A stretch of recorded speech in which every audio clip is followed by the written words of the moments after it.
যায় না, এত লাইটিং ফাইটিং করে, এটা কি মসজিদ না কমিউনিটি সেন্টার বোঝাই যায় না। আছে না নাই?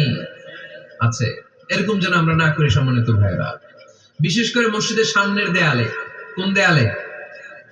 সামনের দেয়ালটা কেবলার দিকে যেই দেয়াল, এই দেয়ালটা হতে হবে ফ্রেশ, যাতে করে মানুষের দৃষ্টি আকর্ষণ না করে। প্রায় মসজিদের দেয়ালের মাঝখানে দেখবেন আপনি ক্যালেন্ডার ঝুলায় রাখে, আছে না নাই? মৌলভীবাজার কি অবস্থা? কিতা খবর আছে? তো এই যে ক্যালেন্ডার ঝুলায় রাখে, ওইখানে দেখবেন বিভিন্ন মসজিদের ছবি, এতিমখানার ছবি, মানুষের ছবি। তো মানুষ নামাজে পড়ে আবার ওগুলোও তাকায়, আছে না নাই? প্রথম কাতারে পরে ওইখানে কি লেখা এগুলো পরে, তার ডিস্টার্ব হচ্ছে না? এই মুসল্লির দৃষ্টি যাতে অন্যদিকে না যায়, এটা খেয়াল রাখতে হবে। যদি পারা যায় মসজিদের সামনে কোনো ঘড়ি টড়ি চলবে না, ঘড়ি মসজিদের পেছনের দেয়ালে, সময়সূচি পেছনের দেয়ালে, সব পেছনে।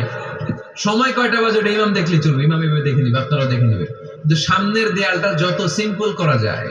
আল্লাহর হাবিব সাল্লাল্লাহু আলাইহি ওয়াসাল্লাম নামাজ পড়া অবস্থায় সামনে এমন কিছু রাখতেন না যেটার দ্বারা আল্লাহর হাবিব সাল্লাল্লাহু আলাইহি ওয়াসাল্লামের সালাতে মনোযোগ অন্যদিকে চলে যায়। আমরা যখন সালাত পড়ি, যদি অন্যদিকে তাকাই, ফেরেশতার মাধ্যমে আল্লাহ একটা ডাক দেয়, বলে আকবিল, এই বান্দা ফিরে আয়, তোর নজর থাকা দরকার সিজদার জায়গায়, ফিরে আয়। আপনি আবার যখন অন্যদিকে তাকান, আল্লাহ বলে ফিরে আয়, সিজদার দিকে তাকা।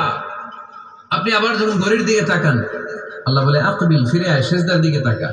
আপনি যখন আবার অন্যদিকে তাকান, তখন আল্লাহ বলে লা হাজাতা লি ইলা সালাতি, তোর এই নামাজের দরকার আমার নাই। নাউজুবিল্লাহ পড়বেন না? তোর এই নামাজের দরকার আমার নাই। ওযু করে কষ্ট করে যাকে খুশি করার জন্য আপনি সালাতে দাঁড়ালেন, উনি যদি বলে এই নামাজের দরকার নেই, তা কার জন্য নামাজ পড়লেন আপনি? কথা কি বুঝতে পেরেছেন? এই জন্য এলাকার গণ্যমান্য ব্যক্তিবর্গ আছে, আমাদের চেয়ারম্যান সাহেব আছে, আরো অন্যান্য বিজনেস ম্যাগনেটরা আছে, আপনারা মসজিদ যখন নির্মাণ করবেন, সামনের দেয়ালটা যত সাদামাটা হতে পারে ততই ভালো। এমনকি জায়নামাজের মধ্যে এখন কাবা ঘরের ছবি আছে না নাই? আছে না? কি মুসলমান আমরা, নিজের কাবারে নিজে লাথি মারি নামাজের আগে, মনের অজান্তে নিজের কাবাকে নিজে লাথি মারছি। এরকম জায়নামাজ ব্যবহার করা নিষেধ, চিল্লায় বলেন ঠিক কিনা? সাদা ফ্রেশ জায়নামাজ বাজারজাত করেন, আপনাদের সিদ্ধান্তই ওনাদের ব্যবসা বয়কট হয়ে যাবে।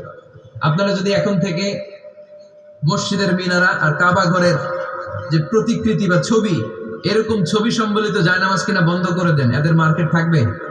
কথা বলেন। কালকে থেকে আমরা জায়নামাজ কেনার সময় ফ্রেশ জায়নামাজ কিনবো।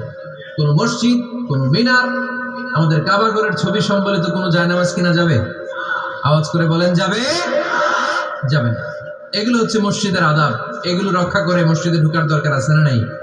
পৃথিবীতে 3টা মসজিদ সবচাইতে শ্রেষ্ঠ মসজিদ, কয়টা? আওয়াজ করে বলেন না।